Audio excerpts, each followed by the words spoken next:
Jane.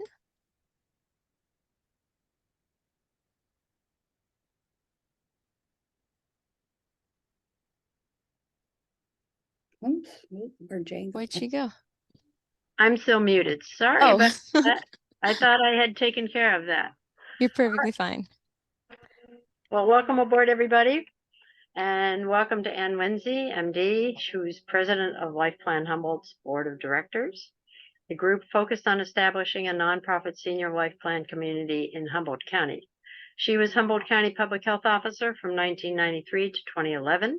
And then she and her husband, Alan Glaseroff, MD, shared a family practice in Arcata for 28 years and raised their 2 children here. Sorry about the phone.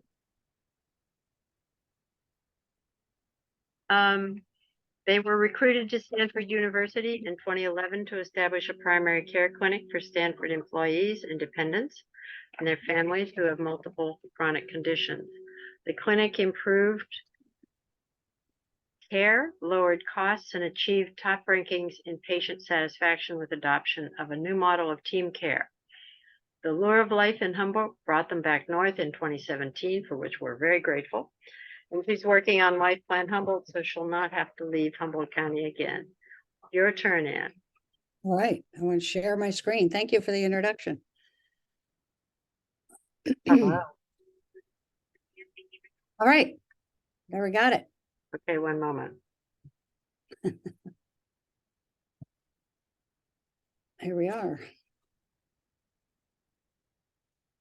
So I see lots of familiar names and faces, but this is a quick review. Life Plan Humboldt is up to. We're planning 144 independent living cottages, and they're all going to be accessible, which is interesting. I've learned that only 3% of the housing is accessible to people who are mobility challenged. So we're going to offer a chance for have accessible independent living in cottages and apartments with on-site assistance if needed, and we're going to provide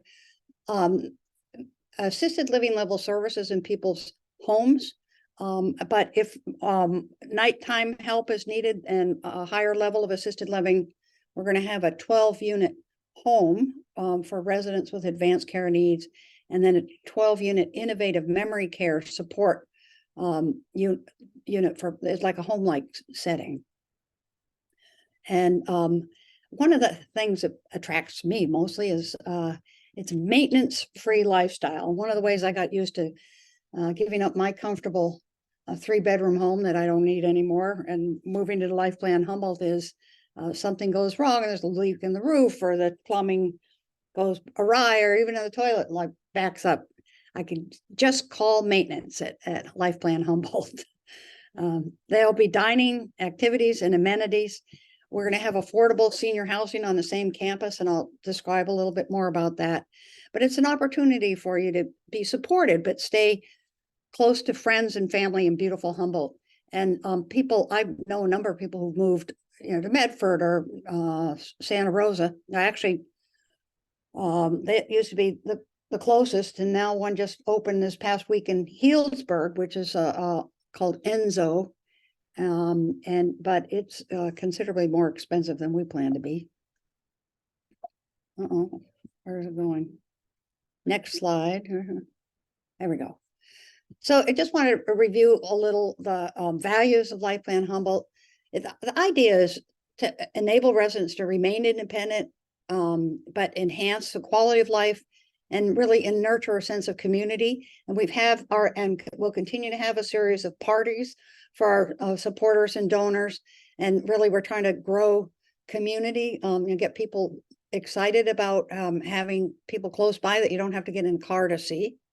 We're going to promote an environment of continued learning, culture, and wellness, and OLLI figures into our plans. We're welcoming all people, and including establishing a mixed income community. We're going to provide high quality healthcare programs along a continuum of care and adopt a model that ensures affordability and security. And we really are going to engage with the larger community and have sustainable practices, improve our environment, foster a rewarding work experience, and foster a culture of generosity. So you can see we have lofty aspirations, but it seems to fit with what people like in Humboldt County. And this is unusual in life plan communities, and it's totally a grassroots effort. We don't have a university sponsor or a church sponsor, or even a sponsor of another, like a chain of life plan communities. And we have over 700 donors. 1,350 people get our monthly newsletter. And if you don't get the newsletter, you can easily go to lifeplanhumboldt.org and sign up for updates, because Joanne Schuch and Boyan put out a great newsletter with cooperation from a lot of our volunteers. We are a nonprofit, and we've been a nonprofit since 2020. So here's where we're going to be.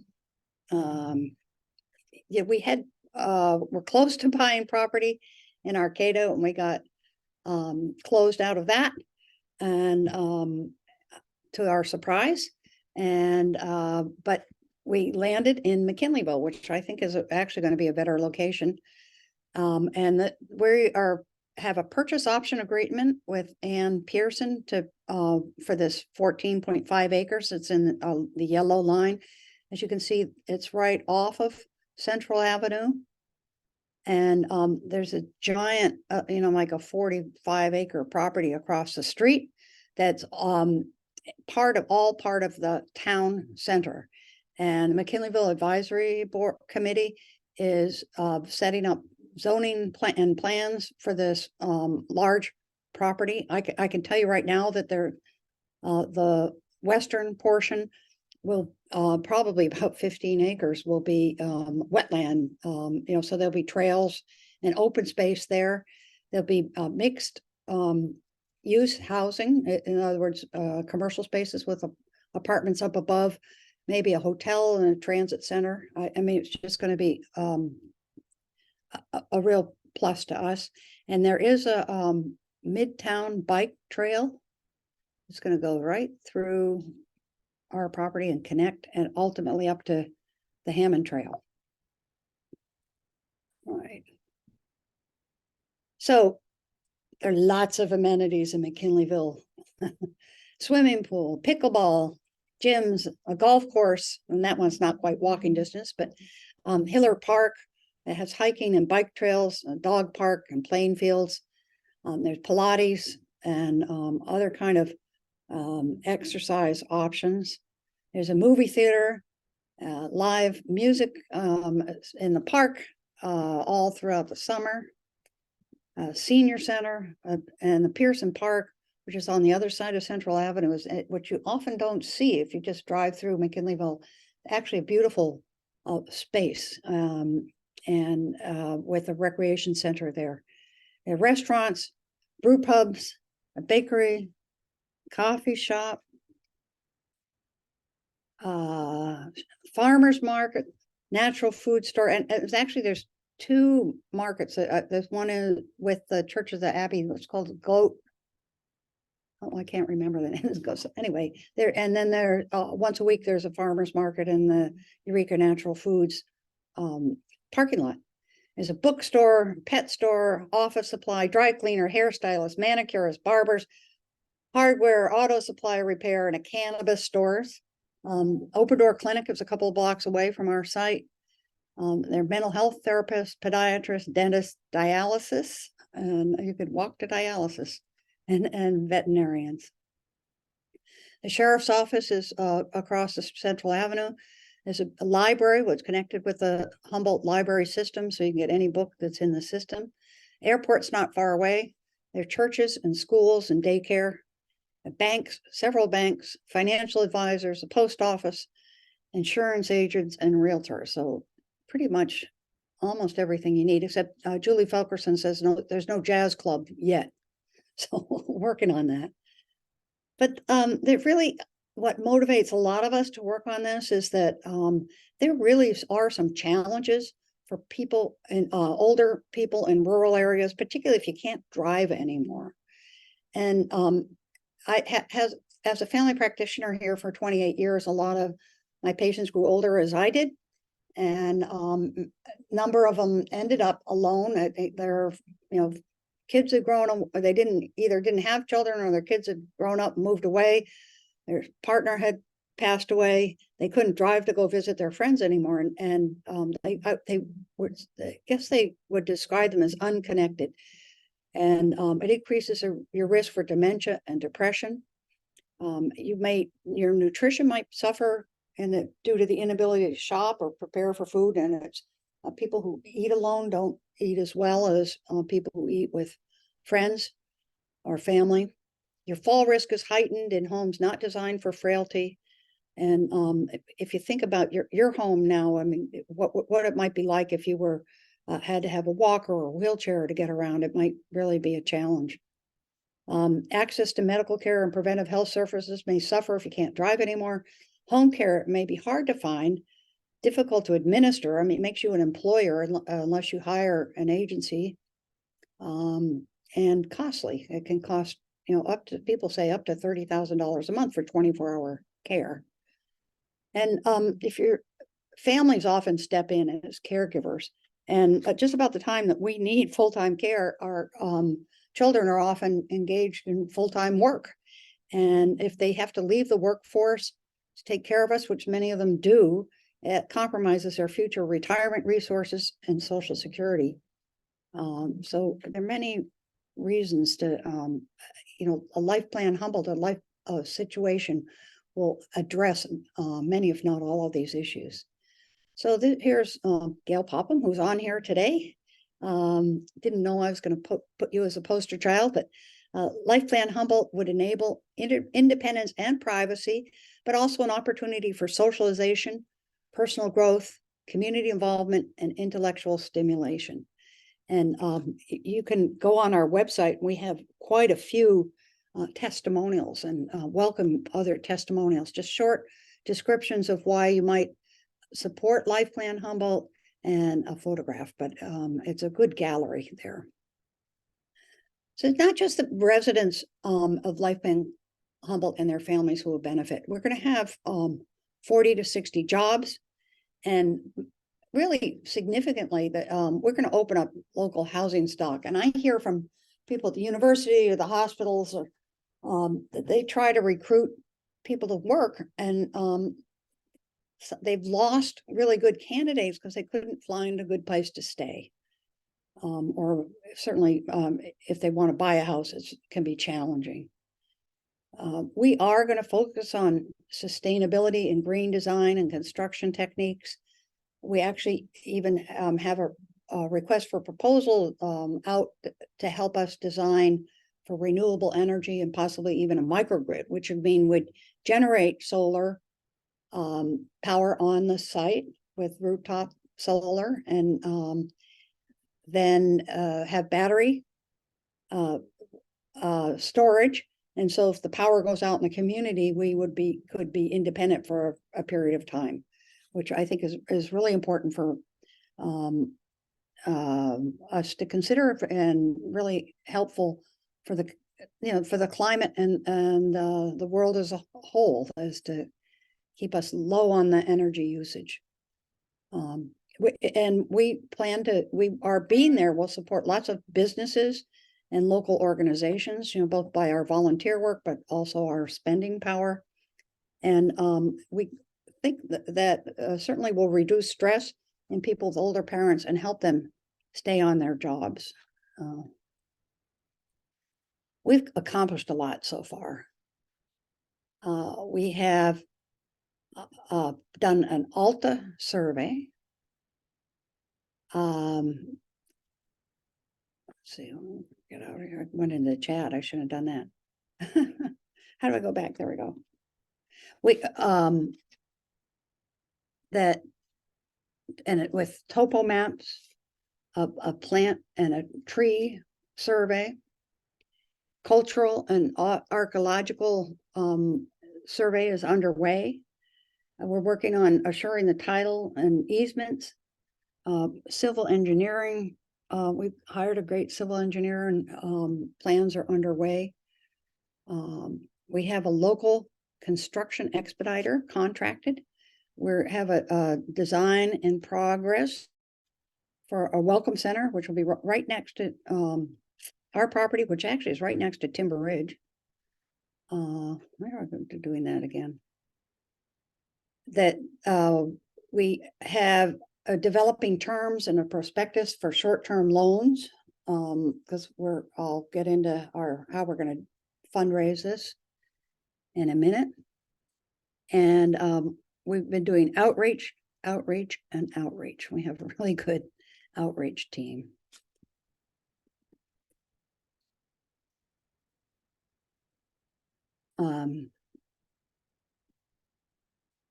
In addition to all of those things, we have some really strong partners.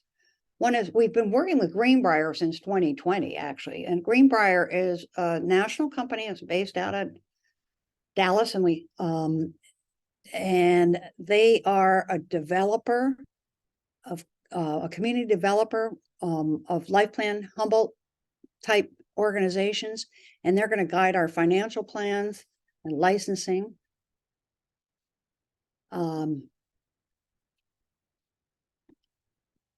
They've been a good partner. And more recently, we are connected with Kendall. Now, Kendall is a network or a federation of Quaker Life Plan communities. And I first visited a Kendall community in 1973, and actually turns out it was one of the first years of them.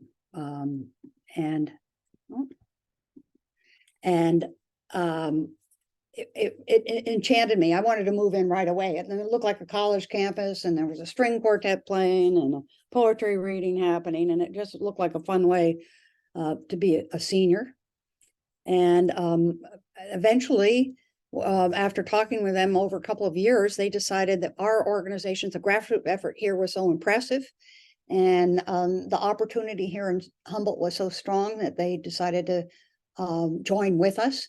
And they're going to give us a lot of support in the development phase and help us set up administrative policies and procedures and help us hire top-notch staff and really make Life Plan Humboldt a great organization. They also, they have California experience. They are partnered with the Zen Center for the Enzo Village in Healdsburg, which just opened last week. And they're also working with the Zen Center on a new community in Simi Valley in Southern California. And they were intrigued by us because we're the more affordable option. And another thing we've done is contracted with an architect, Perkins Eastman. And actually been working with them off and on since we first looked into the Arcata property a couple of years ago. And then we had more recently quite several, I think we had 3 other architects submit proposals to us. We really enjoyed the cooperation and the relationship that we have with Perkins Eastman. And here are the 2 principals that we will be working with, Sue M. and Leslie Moldow. They have California experience. They have an innovative approach to memory care or support for people with dementia, including design of a community in Virginia, which is on the village aspect. And some of you may have read about this. There's a Scandinavian village that's been in the New York Times and several times, that where it just recreates a whole neighborhood for people with dementia to live in. And we don't have quite that amount of space, or won't be able to be that quite that avant-garde, but we really want to, we think we can really improve on the options for people with dementia in this community. And we're have been exploring and all different kinds of options. And some of you may have attended the 2 OLLIs that we had so far this semester. There's one on holistic dementia care with a representative from the greenhouse model, Susan Ryan, and then a Montessori and dementia care with Ann Kelly from Tasmania joined on. So we're really excited about being able to push the dial in Humboldt County and make an impact on memory care options here.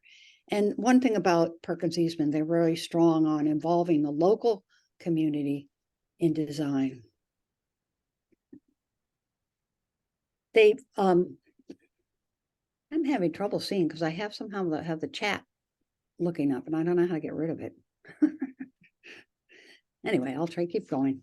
They co-published with the Alzheimer's, the Perkins Eastman did co-publish with the Alzheimer's Association of America, Excellent in Design. And so they exploring the new developments in care for people with Alzheimer's and housing for people with Alzheimer's disease. And they really have done a lot of research on how to address the needs of older adults in a way that acknowledges their full capacity. And I find that really was an attractive part of Perkins Eastman. I mentioned that we were interested in renewable energy options. They actually have a class. I gotta get rid of this chat. I can't read it.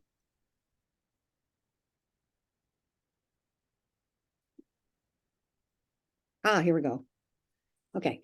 Christine Backman, a renewable energy power systems advanced engineering class, has the students have researched how Life Plan Humboldt can include renewable energy systems in our community design. And any of you are interested, there's going to be a final presentation on Friday, December 8th, 2 p.m. in Gist Hall 114. And we are going to blend what we learn from the students with what we engage the professionals to do. And I think that that'll make an exciting result here. Redwood Coast Energy Authority has also been supportive. So here we go. There's some questions that always come up. One is, can I afford it? And one thing I find that a lot of us don't really know how much it costs us to live now. And or you may not even know how much your house is worth, because the median home value in Humboldt County has gone up from $258,000 3 years ago to now it's $360,000. And I've known I know from our supporters that not many of us have had interaction with realtors recently, though we're pretty much lodged in our houses and not ready to move or sell. But you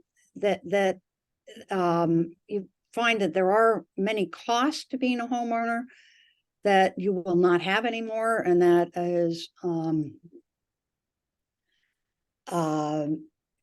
property tax, homeowners insurance, costly repairs, utilities.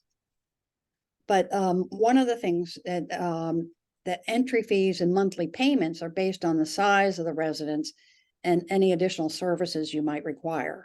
So there's a range, but people who own a home should be able to afford the entry fees. As I said, we're the more moderately priced community that Kendall is affiliating with on the West Coast. And we're aiming at keeping our entry fees at the home value, the values of selling your home and moving in. And some people don't want to try it out and not make the big step of selling their home. And I've heard of people taking a second mortgage and leasing their home, to pay the down payment, and then leasing their home out. And that you can find more about how the pricing might be by completing the move-in survey, which is on our website. And that is a great thing. It actually explains how a life plan community works. It gives you an opportunity, which you should take advantage of soon before we get going too far with the architects. It gives you an opportunity to say what amenities and features you might enjoy in a life plan community. And then we do ask if you've likely to move into Life Plan Humboldt. But one of the things that once you're accepted as a resident, you won't be turned out. And part of our the entry process is you get a health review to make sure that you're, what level of service you might need initially, and also a financial review. And based on your expected life expectancy, do you think that, do you have enough resources to be able to pay as long as you live? But once you move in, you won't be turned out. And we don't have this established yet, but a lot of life plan communities have what they call a companion foundation, where and the foundations, people donate to it when they die, or they residents manufacture wood products or weavings or something and sell them, or somehow otherwise raise money on the in the campus and put it in the foundation. The foundation can help people who've run out of money. The other thing is people who've run out of money for the monthly fees can spend down their whatever, if they have a refundable entry fee situation, or they can get supported by the foundation. The foundations also support resident directed activities or scholarships and gifts for staff, and scholarships for staff and their families. But so that's really important to understand. It does offer financial security. Okay, here we go. I've dipped into this a little bit already, but what about the monthly fees? Again, it's based on the size of your residence and any additional services the resident might require. And it's actually, I think, a pretty good bargain. If you have a second person, it probably is only going to cost you $900 a month additional. And as I said, no property taxes, homeowner insurance, costly repairs. And monthly fees will cover a flexible dining plan, regular housekeeping, interior and exterior maintenance, utilities, internet, and we're hoping to have tech support because we all need it. Lawn care, landscaping, some transportation, and culture, education sessions, social and wellness event. Now, I'm going to have to read this. This is to you, so a little bit small, but a 1-bedroom, 1-bath apartment with a 700 square foot footage. Well, the monthly fee projected in $2027 is $3,795. If you want to pay, get 80% back, I have a repayable entrance fee. The entrance fee $465,000, and otherwise with a 0% repayable entry fee. So if you don't have heirs or you have other ways of taking care of your heirs, it's only $325,500. And the prices go up to 1,100 square foot 2-bedroom, 2-bath cottage would be monthly fee of $5,500. A entrance fee buy-in for either $5,542,000 for 0 repayable, or $775,000 for 80% repayable. So you can see you can preserve the assets that are in your home for your heirs, and there's no chance that you may have a home that's worth $400,000, but if you're not taking care of it, and you don't do that roof job that costs $25,000, and the paint looks bad and all that, it won't be worth all of that when it gets to be sold.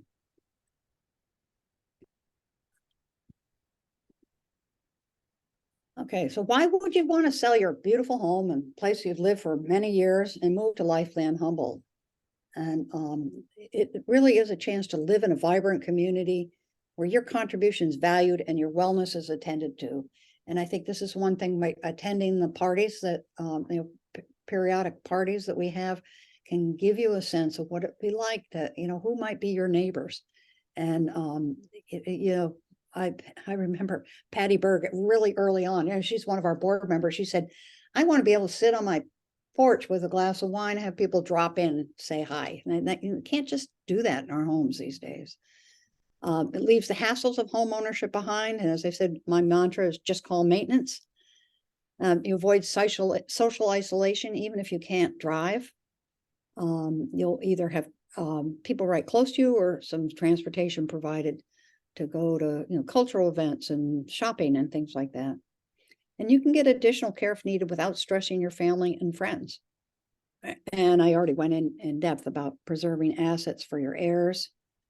And really won't be a surprise if you should need extensive care. It's be better provided. Actually, you pay one-time entry fee. You get a discount or up to 25% discount for the assisted living level services, so the memory care support, compared to somebody who just joins from the outside. So how is assisted living and memory care going to be handled? Well, our goal is to give people support in their own homes as much as possible. An additional fee will be charged for additional support, and I can't tell you how much that is at this point. But as I said, if care is needed at night, we're going to have 12-bedroom homes for people with higher needs. And the model we're looking towards is the greenhouse model. And interesting thing about the greenhouse model, I really like the staffing model, and that rather than have somebody who does the meal plan and somebody who does the cleaning and somebody who does the transporting you around, and there you have what's called universal workers.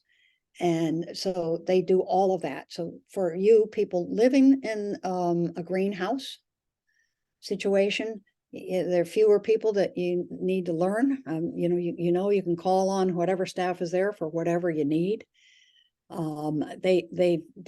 Greenhouses did really well in COVID situations because first of all, there were a smaller number of people coming in from the outside, and the staff build up more of a relationship with the residents. And so they were actually even more careful about getting vaccinated and staying home if they were sick.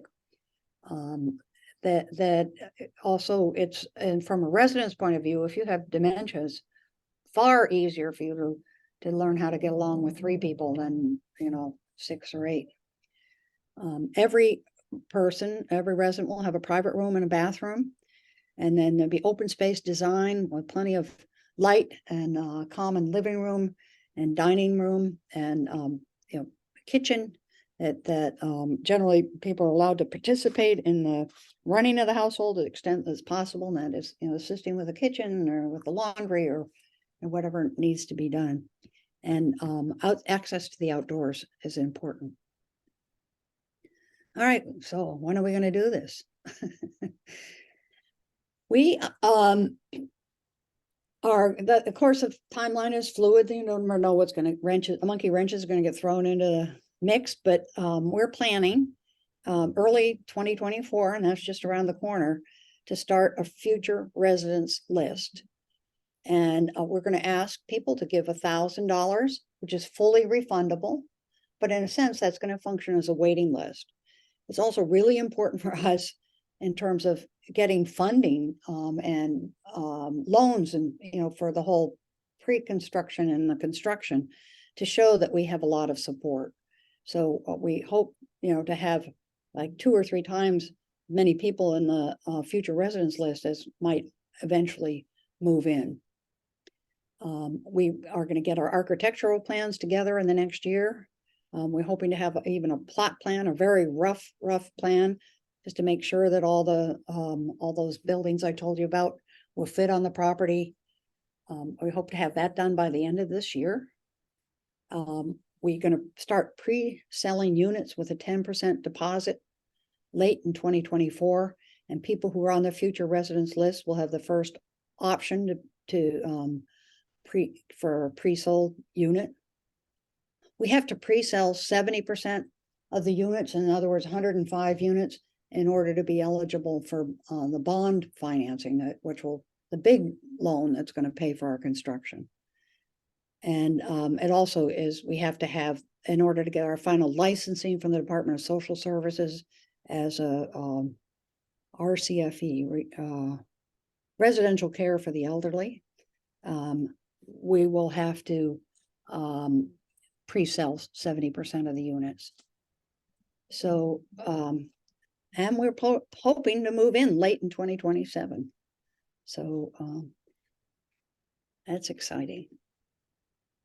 So people ask, well, how safe is Life Plan Humboldt and my deposits? You know, if you're forking over $1,000 or 10% of an, you know, how safe it is, or you're paying an entry fee, is what's going to happen there. And we like to say there are 5 levels of financial security. We have a fantastic local board of directors. With Kendall affiliation, the local board of directors retains control. We're advised by Kendall and supported by Kendall, but Life Plan Humboldt will be a locally controlled organization. We've had 2 market studies that really confirm that it's a feasible business venture here. And we have engaged experienced development team, both Kendall and Greenbrier. And there's a whole set of, there's a California regulatory system, which is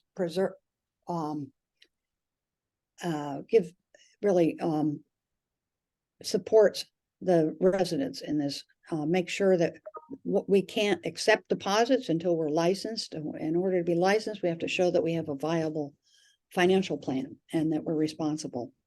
And we will have bondholders, and they'll continue to scrutinize the entire project and keep us on the level.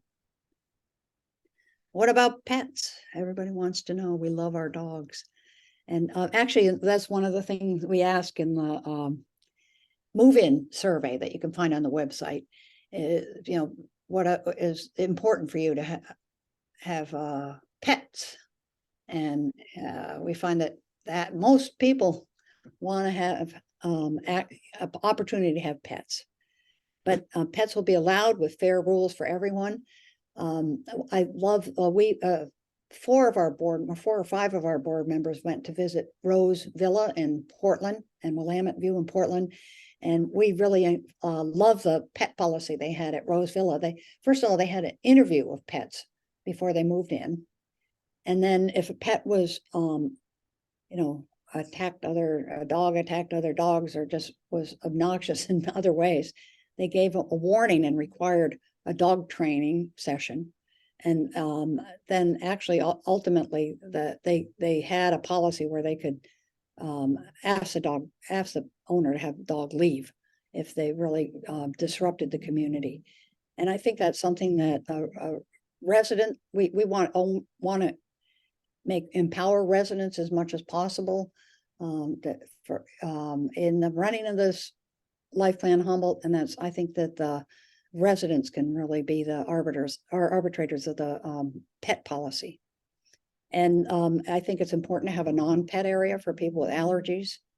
And people have requested a dog park, and that will be planned for. We are very close to the Hiller Park dog park in McKinleyville. That's down Hiller Avenue or Hiller Road.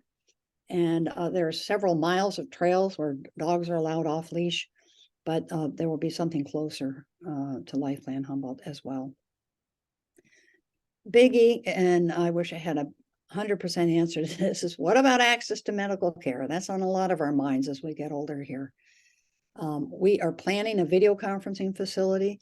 I'd say that's one of the good things that came out of the COVID pandemic, is that within a very short time, we were enabled to have video conferencing with out of the area providers, or even you can have video conferencing with your doctor in Eureka, from McKinleyville if you wanted. And we're planning to have, you can do that from your computer, but we're also planning to have assistance with people who need help connecting. And oftentimes when you need a healthcare video conference the most, you don't feel like mucking around with how to do it. And we'd love to have care coordination assistance planned, and that means assistance getting the right appointment in a timely fashion and make sure that all the information that that provider needs about you gets to that provider, and that everything gets back to your home medical care promptly, and that your health goals are supported. This is really premature, but we're working to promote a home-based geriatric practice between Timber Ridge, Life Plan Humboldt. We are up. There might be over 500 seniors that are really in need of primary care. And it seems like we're exploring models of how that can be done. Fortunately, we have a couple of years to get that going. And certainly for the residents there, there'd be opportunity to share home care services. And I don't know if any of you've had home care, but usually you buy it in 4-hour blocks, or at least 2-hour blocks, and you may only need them for half an hour. But if you live in a life plan community, you can share that 2 hours with somebody else. So you don't have to pay the whole 2 hours, you just pay your part. So it really makes it more, you can scale down what you're paying for to what you actually need. Okay, and then what about affordable senior housing? We had a retreat of the board of directors and strongly came out and unanimously supported partnering with an affordable senior housing developer. And at this point, we've been working with the Rural Community Housing Development Corporation to build 30 to 60 units on the same campus. And Beth Matsumoto is the local representative there. She used to work with Humboldt Housing. It's like with the Escarta. I saw her on here. And we really, I've visited most of the senior affordable housing developments that they've put up in Humboldt County or that they manage, and they're really well done. It'll be blended into the community. All the on-campus walking trails, gardens, and events will be available to everyone living in the community. The affordable units are rental units. It's going to be a separate business. Will be cooperative. They'll get pulled down separate funding, probably from Housing and Urban Development or other federal funding. But the rents there are based on your income and a percentage of your income. There will be a separate waiting list for the affordable housing, and it depends on, as far as I understand, it depends on who runs the waiting list, depends on what the source of funding is. With one source of funding, the Rural Community Housing Development Corporation will set up their own waiting list for this to be on the Life Plan Humboldt campus. And other funding, you go through the Humboldt Housing Authority. And the waiting list there, I've been told, can be up to 800 to 1,000 people. So it's not a bad list idea that if you think you're eligible for affordable housing, to get yourself on that list, because it's, once your name comes to the top, you're given an option. And, it's, if you wait until Life Plan Humboldt opens and the Rural Community Housing Development gets going, and then you join that list, you're could take a while to get through it. This could change, but my understanding is that the income limits could be for an individual to be eligible for affordable housing is $35,200 for an individual, or $40,200 for two. And there are different levels of affordable housing, but this is sort of the top that it goes. So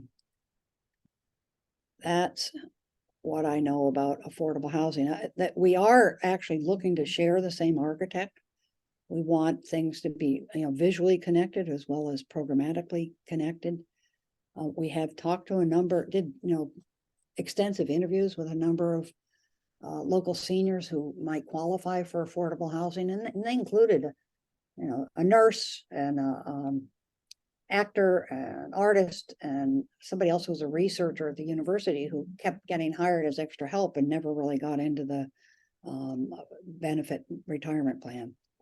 So somebody whose income and Social Security alone might be eligible for the affordable senior housing. I think that it would be hard to, unless you have some income other than Social Security, be hard to cover the Life Plan Humboldt itself.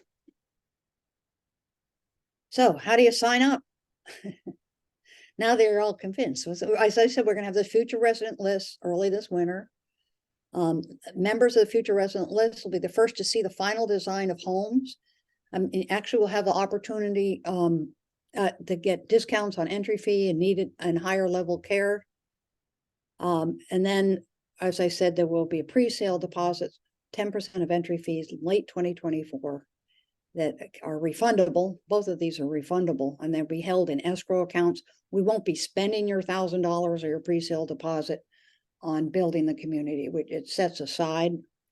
If you pay your 10%, you can customize your Life Plan Humboldt home. And we're planning on having really good quality homes that last. And but if you want, gold faucets, you can put them in, especially if you're the first resident. Every time there's a turnover of residents, everything will be freshly painted and cleaned up and fixed up, and with some kind of chance to customize. But your maximum customization can happen right as you, if you're the first to move in. And we will be hiring staff. As I said, we're looking at setting up a welcome center, and we're negotiating and working on a really nice office on Hartwood Drive, which is right next to Timber Ridge in McKinleyville. And part of what we'll have there is staff that are trained or experienced in shepherding people from their homes into Life Plan communities. So they connect to realtors and banks and moving companies, and what do you do with all your extra stuff?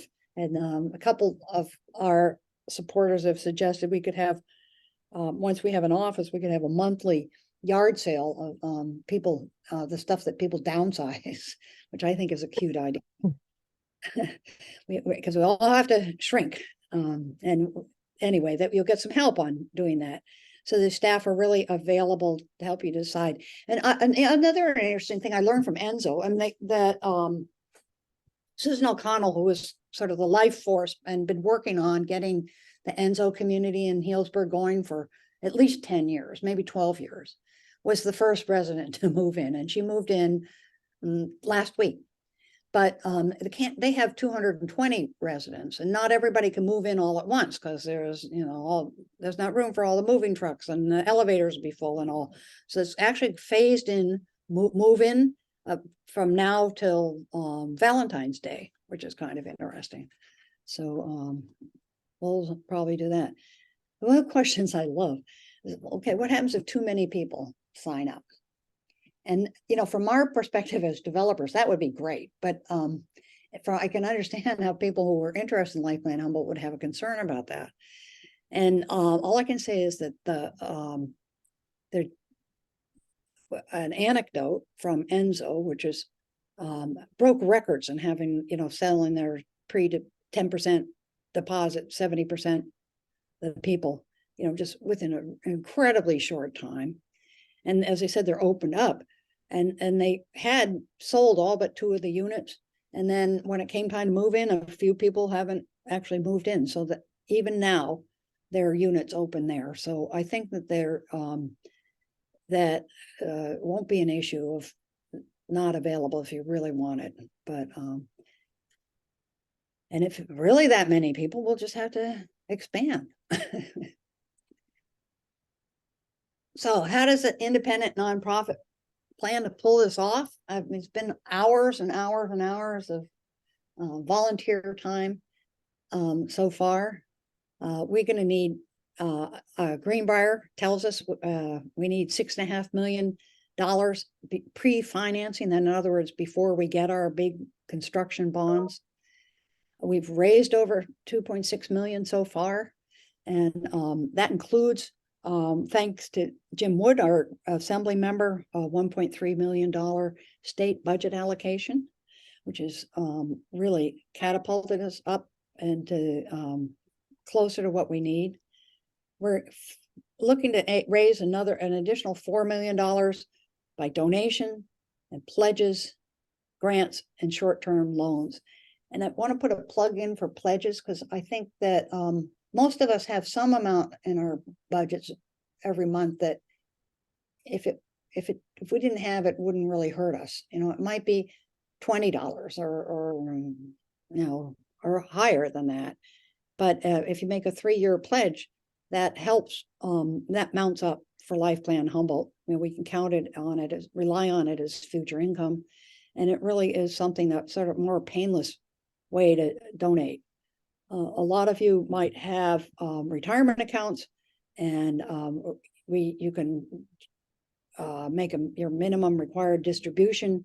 If you donate directly to a nonprofit, there's significant tax savings. And you can also donate appreciated stocks from your non-retirement accounts. And we have a Schwab account that, and our treasurer can help you set that up. We are short-term loans.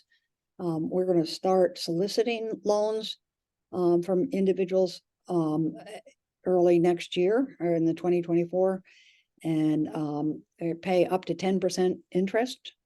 And we're planning on paying off when we get our bond financing, and details of that are in development now. But I like to say that we're the little engine that could, and we're gathering steam. So tomorrow's Giving Tuesday. And end of the year, you know, the nonprofits earn much of their donations during this November and December. We set our goal for this year of $90,000. We have a $40,000 match, so you can double the impact of your donation. As of this morning, we raised, including the match, $47,110. So we still have $16,444 left in the match. So a way to double. And so I've got plenty of time. I should have talked slower, I guess. But I really encourage you to sign up for updates at lifeplanhumboldt.org. We try to keep you posted on what's happening with the property, but also have input from other supporters as to why they support Life Plan Humboldt, or invitations to events, or notice of relevant OLLI presentations. You can follow us on Facebook and Instagram and share our posts.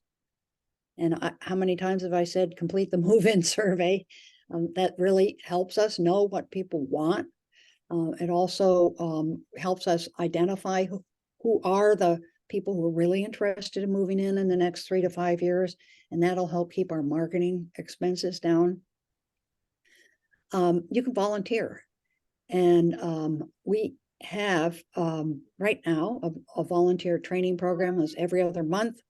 We have a 2-hour session, and we give the whole spiel on what is a life plan community, how does it work, what is Life Plan Humboldt planning, how do you participate, how do we what's our outreach program, and you graduate from that with the title of ambassador. And I think we have about 35 ambassadors now, and they are really helpful at our grassroots marketing. They talk to their neighbors, they hand out little cards, they help us support and put on parties.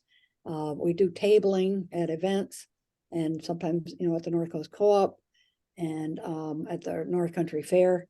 And it really is a great group. It's a great way to find out more. And related to that is just talk to your friends and family about aging in Life Plan Humboldt. And we started this process in 2019. A number of you probably participated in this, as we interviewed 14 older adults here about aging. And first of all, many of them didn't want to consider their own aging. They often talked about their parents, which is okay. But only 1 out of that 14 had anything what I would call a plan, other than, live in their home, hope for the best, and if they needed to, convert their garage to an apartment and hire somebody to move in. And or they have what I call the Niagara Falls approach, where everything's fine, and then boom, I'm gonna die suddenly, which is, and which really isn't a plan when you think about it. I mean, unless you really understand that, is your home accessible to you if you have a stroke or a broken leg or something? Can you afford home care? Can you find home care? Who's gonna manage that care? I mean, you have to, pay taxes and file forms and all of that. It's not just a matter of having somebody show up. Anyway, it's a good time to talk to your family. Holidays, you get together with your family. Really early on, I remember one of our supporters saying, well, I want to leave my house to my kids. And I said, well, first thing to do is ask your kids, they want your house. And it turned out in her case, they didn't really want the house. I mean, they wouldn't mind having the money, to help them for the rest of their lives, but the house themselves, they weren't that interested in. So it brings up a good discussion. And as they said, consider a 3-year pledge or donation of stocks. There's my email, Ann@lifeplanhumboldt.org, or you can send general questions to LPH@lifeplanhumboldt.org. If it's a great question, we'll if it's a great question, we'll put it in the newsletter, or we have a frequently asked questions section in our website as well. So I'm going to look at the questions that are in the. Okay.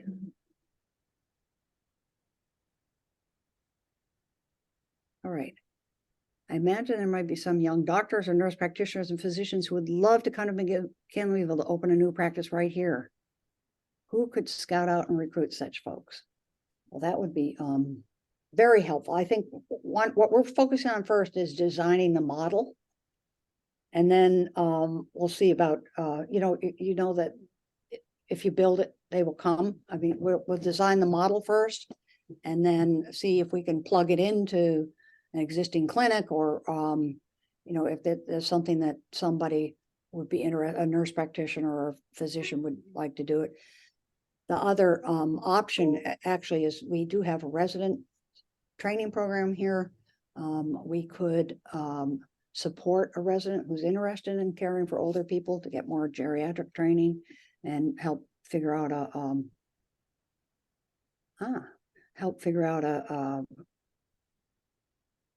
practice mode. And Janina says Carolyn Connor is participating in a group doing just that. Oh boy, I should get in touch with her. I'll write that down. I know Carolyn. Okay, and then going down to the other messages. I'm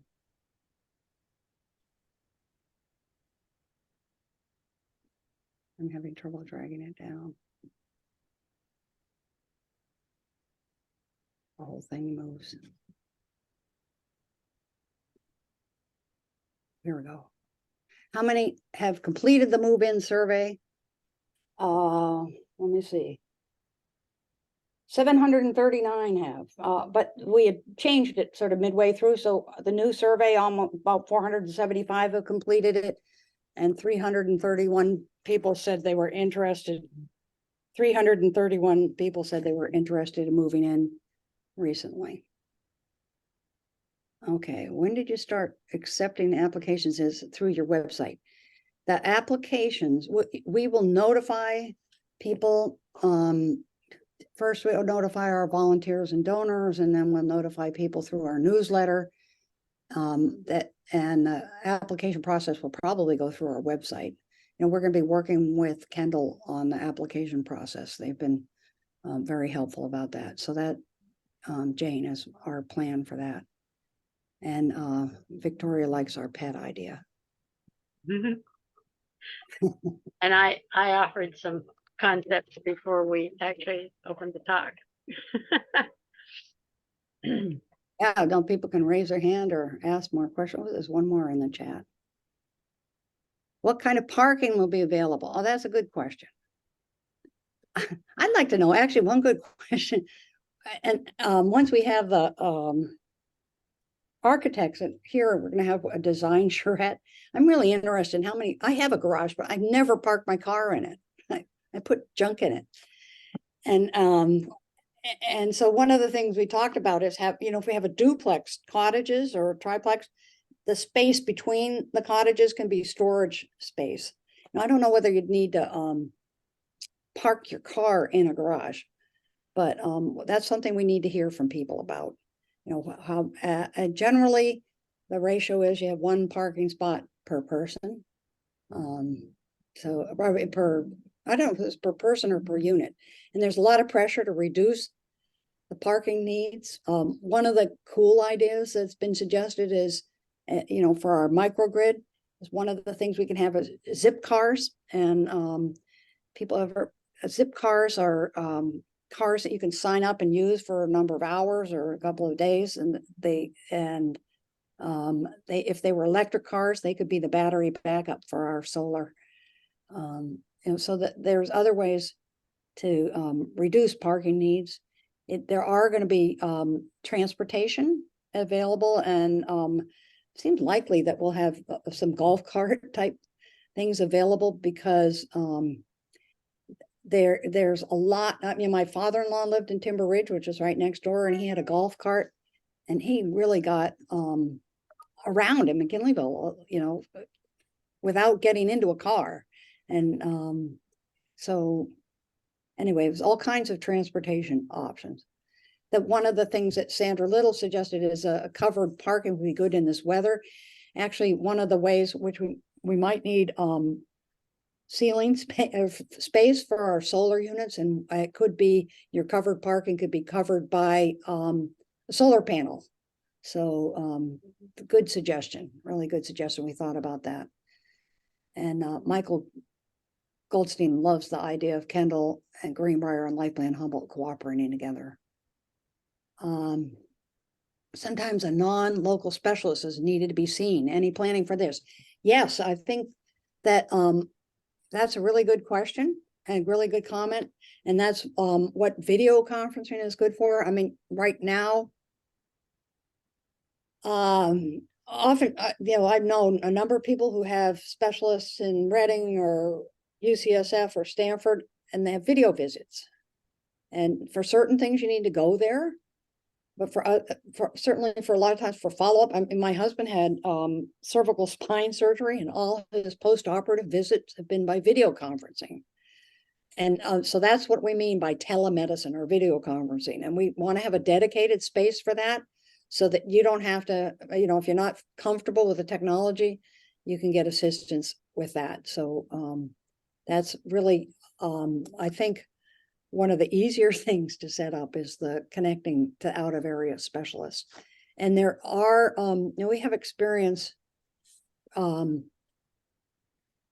at Stanford, when we had a clinic there, was for people who had multiple chronic health conditions, and they had tons of specialists and lots of healthcare needs. And our medical assistants were actually care coordinators, and they helped arrange the visits. And somebody needed oftentimes what happens here is somebody says, oh, you need a visit right away, and you call, or you need an MRI right away, and you call to get an appointment, and it's 3 months from now they'll make an appointment. So the care coordinator can help you get negotiate that and try to get things faster by looking for cancellations or whatever, or making sure, helping you determine who would be the best specialist to go, or where you might stay if you have to go down to the city, things like that. So that is I think how we're feeling that we can support people in their healthcare needs. When we update the residents' pricing on the website, it was shown in $27, and a quick glance, the piece appears differently significant from the website. Well, thank you for pointing that out, Alita. I'll make a note about that. And we'll be updating our prices from time to time. We have to make sure our website corresponds to that. Thank you. And I'm glad somebody's looking at the website. You I'm want not to give us, can you give us a brief tour of the website? Just to see where it looks at, what it looks like? sure, I can try. Let me hold on here. And do any of the rest Sure, of I you? can do that. Hmm? I've had trouble sharing websites when I'm on Zoom. Oh, yeah, that's probably the case. I Sure. can't, on two two sites at once. Yeah, no, So that would be a good idea, but I've never been successful at that. And anybody knows how to do it, we'll make you co-host. Sandy wonders if we can have catios for cats, doggy doors for dogs. Yeah, the cat doors. Yeah, well, that's some way, certainly an example of how you could customize your um, apartment or cottage. It was interesting when we first started, that more people were interested in cottages than apartments. And as time goes on, it's about 60-40 people wanting apartments over cottages. And apartments are cheaper to build. And so we're being pushed to have more of those. Yeah, Kay, unmute yourself, and I see you have a question. You're muted. Good to see you though. Thank you. Yeah, my chat thing went away on my screen down here at the bottom, so I waved my hand, sorry. But I had a notice you skipped one of the things in the chat that I was interested in, and that was what safeguards would be in place to prevent a sale to a nonprofit organization. That was Mark Ellis who asked that. And I was curious about that, but before you answer that one, I wanted to say that because we mentioned the low income part that RCHDC would be developing around the outskirts of the property there. And I'm on the housing board still, Housing Authority, and we have vouchers available, but we don't have any people that are willing to take the vouchers. So this would be run and people would be screened and put into these units by the nonprofit, and they have a good record of doing that with the properties they hold now. And they would set aside a certain number of them to be filled with the vouchers, which then is a really good source of income because it's they never have any problem. That check comes the first of the month, so you don't have any problem getting your rent. So it's a really good collaboration, and it has worked well in the past. So I just wanted the people to know that that would be a part of this. They're planning to do that, and it's a good cooperation. Oh, that's great. Then the other thing was the safeguard about having this become part of a different organization, a nonprofit organization. Oh, a for-profit organization. That was, I just looked back and sorry, Mark, I skipped your question. Other than the board will be local control. It's not somebody from the outside gonna decide what should happen here, and we're committed to keeping us a nonprofit organization. I think that there are some for-profit Life Plan communities that are well run, but what I like about a nonprofit is that if any surplus funds get generated, they get put back into the community itself. And the nonprofit Life Plan communities I admire consult with the residents as to what they want done with the funds. What's your priority for, spending this money, and what amenities need, or what repairs need to happen, or what amenities need to be developed, or what do you want to do with it? So I can't say there's 100%. If we tank out, we would sell out, but the business projections are really good. We know that there are enough people in this community to support a Life Plan community. And, we want to set our fees to be equitable, and also to be smart from a business perspective. And that's why we've working with Greenbrier and Kendall to do that. They have a lot of experience. We also work with an organization called Leading Age.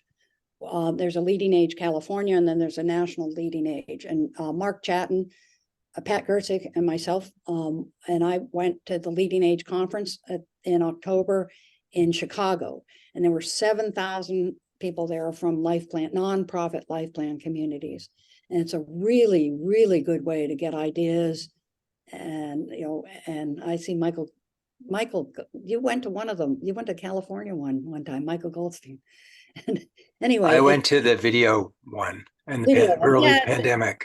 It was the great. in-person ones are much better, but it's a great way to hear about what, help people help you solve problems, or you hear about inspiring developments, places and things you can do. And we particularly attended sessions Mark did on technology, because he just put on his badge. He's a tech nerd. He was our treasurer and a tech nerd. And then Pat and I really focused on, okay, what's the newest thing? What's happening in memory care and support for people with dementia? Because we really think it's important to start the right way. The other interesting thing is there have been some great changes in design of communities since COVID. And we really are given it's going to be really exciting to start from the ground up. And things like, got to have outdoor gathering spaces, which is one of the things that I'll get to you in a moment, Sandy. One of the things that is shown up in our move-in survey. And yes, Sandy asked earlier, if you took the old move-in survey, you do it again. This is a different one, but I don't remember when the it's been at least 2 years ago that we've had this survey. Anyway, I forget where I was going. Yeah. And then outdoor and different ways that light impact people, and importance of having views outside, and ventilation issues really help. And maybe even arranging the units so that there's a natural formation of pods, because a lot of us in COVID had pods of people that we all committed to, keeping our contact down, but we could socialize with them. So there's a lot of things that have been learned from COVID that we can incorporate in our design. Yeah, Sandy, go ahead, unmute yourself and ask your question. Well, it's not a question. When Kendall was here, I talked to them one time about the viability and what would happen if, like you said, we tanked. And he told me, I'm not saying that it's never happened, but what has never happened is that the residents were at the effect of that.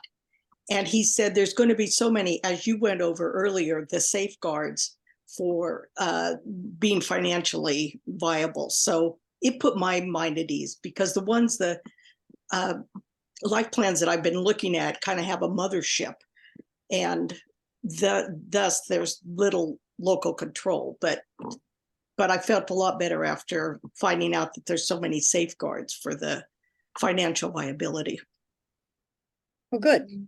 I'm glad you feel comfortable. Yeah, and that we do get visits from time to time from Kendall and Greenbrier, and we try to coordinate them with our social events so people like Sandy can go and ask questions directly.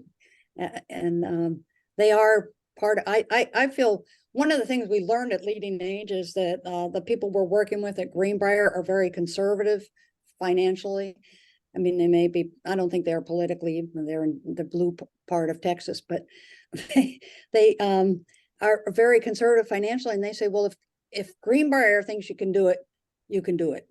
So I feel that that's a good kind of partner to have, because we want to be realistic with what we, and survive in our planning. All right. Are there any other questions?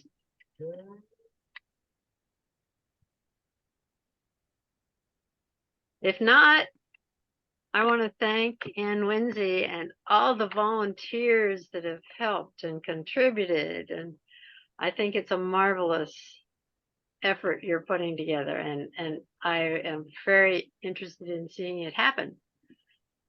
And I don't know how long do you project it's going to take to actually get started. Break ground, get it going. Right, we're gonna break ground, February, whatever, the winter 2026. Oh, begin- okay, Started, and then move in late 2027. okay. So that's the time frame you're working toward? Yeah, that's the time frame I tell people, I said, we're all getting older, we can't wait too long. Yeah. Some need it to be happening faster than even that, possibly. The average age of people move into Life Plan community is 75, so, I said, our ages are gonna get, I'm getting older. I wanna move Yeah, I was gonna say, I've shot past that already. Yeah. And keeping going every day, right? Yeah, yeah. But you've done marvelous work, and you've had a lot of help, and it sounds very, very promising. So Hey, I'm actually, as I said before, we opened up today, glad you're in McKinleyville because the amenities there are so much better. And you have immediate access to the Hammond Trail. There's just, I think it has lots of options that would not have been available where you were going to be. So I think Great. this is a good stroke of luck. Anyway, I want to welcome you all back on December 4th for Scott McBain, who has McBain Associates and has a major contract to help restore the Eel River.